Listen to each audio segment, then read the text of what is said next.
Good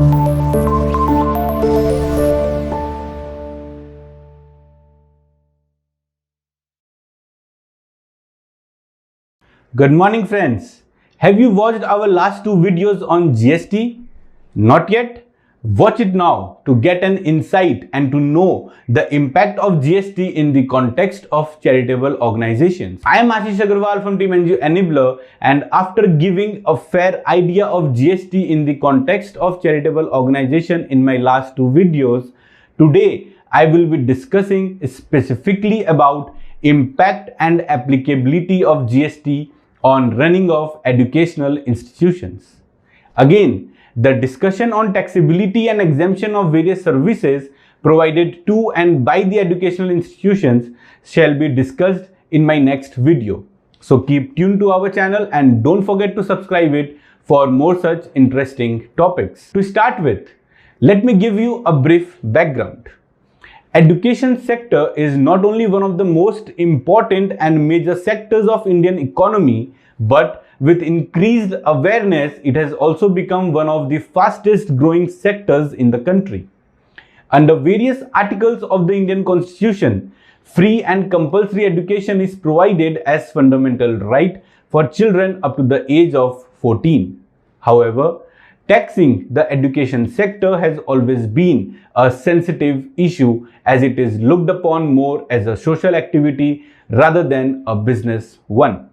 But gradually, with the commercialization of education, the distinction between the core and ancillary education is blurring, and it is becoming more of an organized industry with huge revenues. Thus, keeping in mind both the scenarios, the GST has been made applicable to the education sector by maintaining a fine balance whereby the core educational services have been exempted, but other services are sought to be taxed as per the prescribed rates.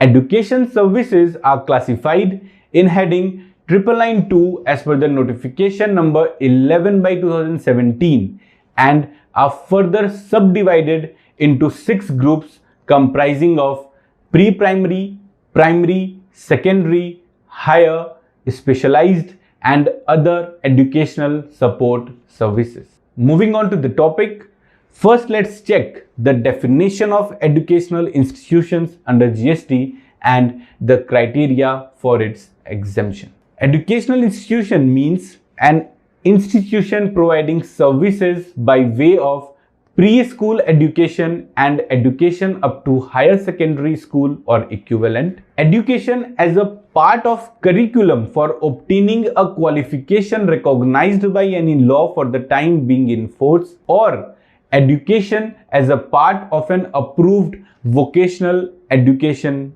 course. From the definition discussed, it is clear that only those educational services which are delivered as part of the curriculum and grant a qualification recognized by law, such as degree courses conducted by colleges, universities, etc., shall be exempt. Similarly, the institutions providing only approved vocational courses shall be exempt, which means a course run by an industrial training institute or center affiliated to National or State Council for Vocational Training offering the courses in designated trade notified under the Apprentices Act 1951, or a modular employable skill course run by a person registered with Directorate General of Training, Ministry of Skill Development and Entrepreneurship, and also approved by National Council for Vocational Training. Now comes the criteria for exemption to educational institutions under GST. Services provided by educational institutions to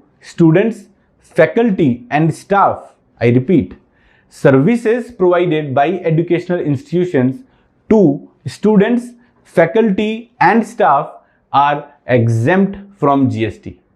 However, it is pertinent to note that only those institutions whose operations conform to the specifics covered by the definition of educational institution as per the notification number 12 and discussed before in this video are entitled to avail such exemption provided by the law. It is also pertinent to note here that there is no exemption for supply of goods to students, faculty or staff members by educational institutions under GST.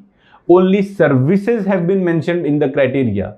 Thus, any goods supplied by such entities for consideration shall be liable to GST, which include sale of stationery, books or uniforms to the students. From the discussion done, it can be interpreted that private coaching centers or other unrecognized institutions, though self-styled as educational institutions, would not be treated as one under the GST and thus shall not be entitled to avail various exemptions available to educational institutions. This is it for today. I hope the management of educational institutions or trusts involved in promotion of education by various means and watching this video shall now go back and check whether they fall within the definition of educational institution as defined under the GST Act and meet the criteria for exemption or not. For more such updates or tutorials, keep watching our channel. Don't forget to subscribe it and put your notifications on. You can also follow us on Facebook, Twitter, LinkedIn and Instagram. Thank you.